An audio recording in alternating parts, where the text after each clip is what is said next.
Sanibonani bafowethu, May 2025 kade sagcinana. Ngithanda ukuthi nikhumbule namhlanje bafowethu sizoxoxa nge-price action. Mhlambe khona noma khona osazofuna ukwazi nge-price action noma khona onge-understand ukuthi yini i-price action. Lana-ke bafowethu ngizokhombisa mina ngendlela engiyisebenzisa ngayo i-price action noma ngendlela engisebenzela ngayo. Angisho ukuthi yami right, angisho yami ngcono, kodwa ngizokhombisa indlela mina engenza ngayo noma eke ngibone ngisebenzela ngayo. Ukhumbuleke imarket ukuthi noma ngabe ungasiphi i-strategy, okubaluleke kakhulu nakho konke kwi-market ukuthi ube discipline, ube patient, uthole ama-signal a-right. Ama-signal a-right awatholi-ke emoyeni, wathola ukuthi u-analyze i-market. Okay, ngicela ukuqala la kwi-double bottom okuyini leyo okuyi-chart pattern. Ukhumbuleke price action, chart pattern, trend line, resistance, mining zone, key point, yonke lento ufuna uyenza i-combination iyasebenza kwi-price action noma emarket. Into yokuqala ngifuna siqale la kwi-double bottom la imarket iyadi-consolidate khona ukuthi noma ibihamba sideways. Okay, into engiyenza mina ngokwami mangitrade ngenza kanje, fike ngidwebe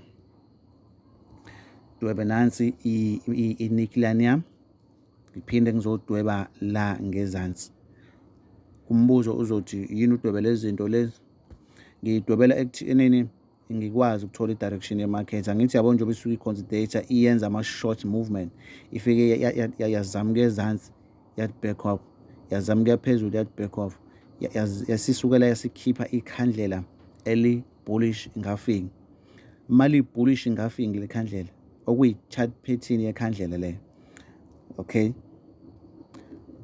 uzobuka futhi i-chart pattern ye-structure se-market nansi i-double bottom, iya-qualify double bottom noma ngathi triple bottom ngoba 1 2 3, okusho ukuthi 3 times i-market la izamuka ezansi ihluleka, and then manje isikhipha i-bullish ingafiki ikhandlela eli-momentum. Mangikhuluma ikhandlela momentum, ngikhuluma ikhandlela elifit kunamanye futhi nawe uyalibona ukuthi aninayo-rejection enkulu like leli elibomvu. Okay, singaconfuse-ane-ke, asize la sikhona.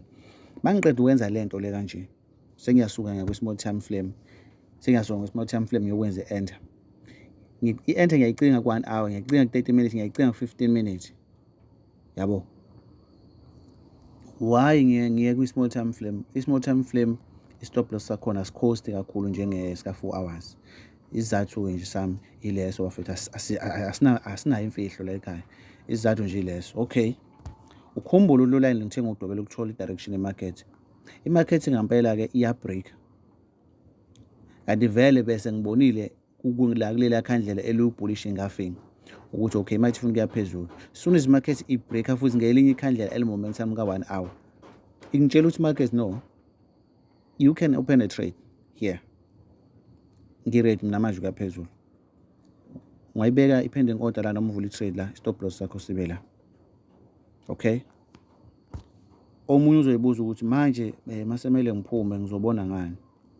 Okuzokusiza njengoba ngisho ngathi i-price action ikhombana yonke into, dweba i-trend line yakho. I-trend line izokutshela yona ukuthi manje phuma, hlala kwi-trade. Ungabona abantu umuntu ehold i-trade mhlambe 2 days 3 days, usuke enento emtshelayo ukuthi hlala kwi-trade, akaqageli. Ungacabanga ukuthi kuyageswa la, kuya-trade akugembulwa la. Okay,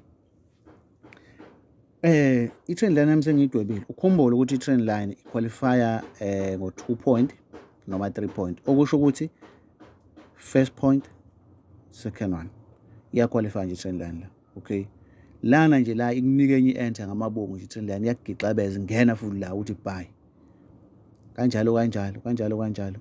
Ukhumbuleke usubona imarket enyuka ngithi awuyithathi i-signal ka-sell ngoba ukwazi ukuthi i-signal ka-sell njengoba imarket i-trenda up i-fake leyo nto leyo noma i-correction.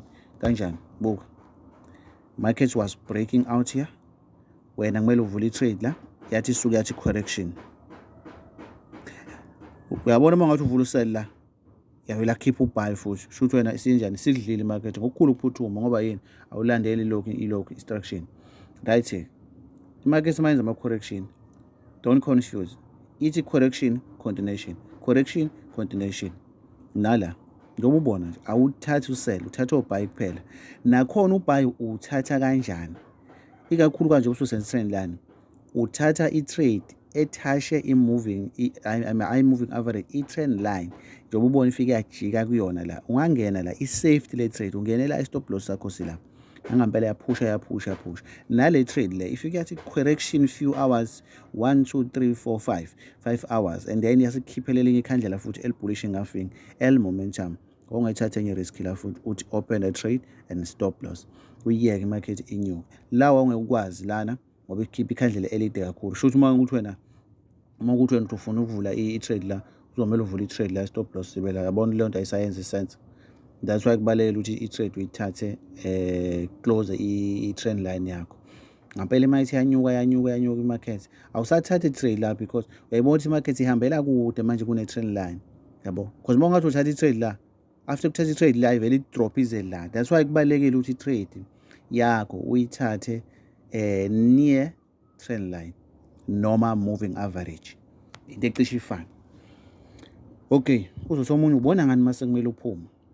Nakho imarket make yaqala yabreaka i-trend line yakho yabuya ngezansi, iyakutshela nje simple lonto, siyakutshela ukuthi manje sengikhathele kuyaphezulu, ngishintsha i-direction manje ngifuna ukuya ezansi. Ngoba uma uthi notice labuka ifike yabreaka yabuya yazo-retest i-trend line, ngampela yafoma usell imarket. Okusho ukuthi wena nje the first breakout must go out here, must. Mawuhlala okwakho uzoyibona i-price action bafethu ilula kanjalo, noma mina ngiyenza kanjalo.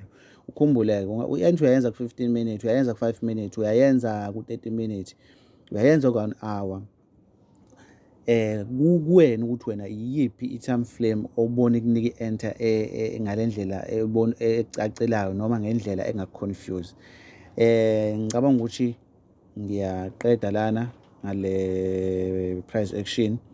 Ngicela abafethu ningiphe support, ningitshele la engilekha khona for ukuthi ngi-edit ama-video. Number 2, ama-video bafethu ukuze ngiwenze ebe quality. I know ukuthi ama-video ami is not quality videos, but into ukuze ngiwenze ngicela ukuthi ngiphe support, ninike ama-advice ukuze nami ngikwazi ukuthi ngiwenze ama-video ebe quality kakhulu. Ngicela ukuthi sikhomente, silike, sishare, sisubscribe i-channel.